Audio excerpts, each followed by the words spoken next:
ஒரு தனி மனுஷனா இங்கேருந்து பாகிஸ்தானில் போயிட்டு நீங்கள் வந்து அந்த கராச்சி யூனிவர்சிட்டியில் லா ஸ்டூடெண்ட்டாக இருந்து லாவில் டாப் பண்ணி அதுக்கப்புறம் நீங்கள் கவர்மெண்ட் எக்ஸாம் எழுதி அந்த கவர்மெண்ட் எக்ஸாம் எழுதும்போது அங்கே லோக்கலில் இருந்த ஒரு பொண்ணை லவ் பண்ணி கல்யாணம் பண்ணி குழந்தை பெற்றுக்கிட்டு அங்கேயே செட்டில் ஆகி அந்த ஏஜென்ட் இந்தியாவோட ஏஜென்ட் மாட்டாமல் இருந்திருந்தாருன்னா 83 வந்து ஜஸ்ட் 32. ஓகே. ஸோ அவர் இன்னும் ராணுவத்தோட ஒரு மிக உயரிய பதவியில் போகிறதுக்கான வாய்ப்புகள் இருந்துச்சு பாகிஸ்தான் ராணுவத்துக்கு தெரியறதுக்கான வாய்ப்பே கிடையாது. ஸோ அன்னைக்கு பாகிஸ்தானோட அணு ஆயுதம் சம்மந்தப்பட்ட மிக முக்கியமான வைட்டல் இன்ஃபர்மேஷன் இந்தியாவுக்கு அனுப்பிச்சு ஒரு மிகப்பெரிய ஹீரோ.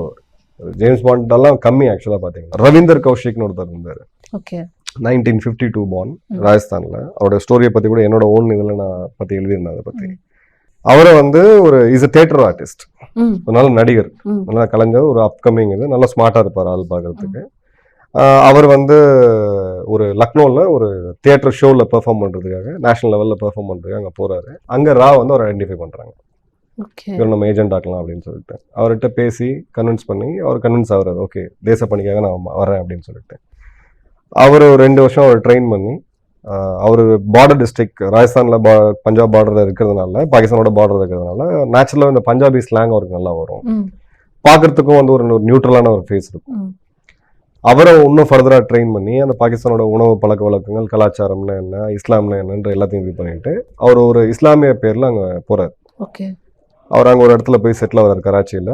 அங்கே லா காலேஜ் படிக்கிறாரு. லாவில் வந்து எக்ஸாமில் நல்லா டாப் பண்ணி அதுக்கப்புறம் வந்து கவர்மெண்ட் எக்ஸாம் எழுதுறாரு அவங்க ஆர்மியில் ஜாயின் பண்ணுறதுக்கு. அவங்க ஆர்மிலையும் ஜாயின் பண்ணுறாரு 1975 to 83.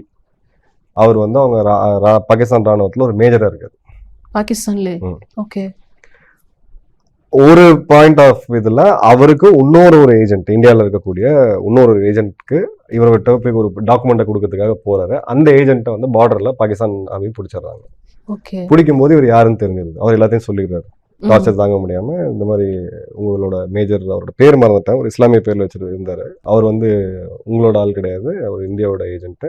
உண்மையான பேர் வந்து ரவீந்தர் கௌஷிக் அப்படின்ட்டு. அப்புறம் அவர் அரெஸ்ட் பண்ணுறாங்க, தூக்கு தண்டனை கொடுக்குறாங்க. அப்புறம் அது கேஸ் ரொம்ப தூரம் போகுது.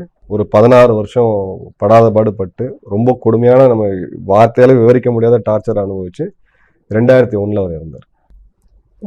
ஸோ 75 to 83 பாகிஸ்தானோட இராணுவ தலைமையகத்தில் ஒரு மேஜராக இருக்கக்கூடிய அதிகாரி வந்து ரா ஏஜென்ட்ன்றதை டீக்ளாசிஃபை பண்ணிருப்பாங்க. இதுதான் ரா. இந்த லெவல் ஆஃப் இன்ஃபில்ட்ரேஷன் தான் வந்து ரா. நீங்க சொல்லும் போது அது பிரமிப்பாவும் இருக்கு, படங்கள்ல பாக்குற மாதிரியே தான் இருக்கு.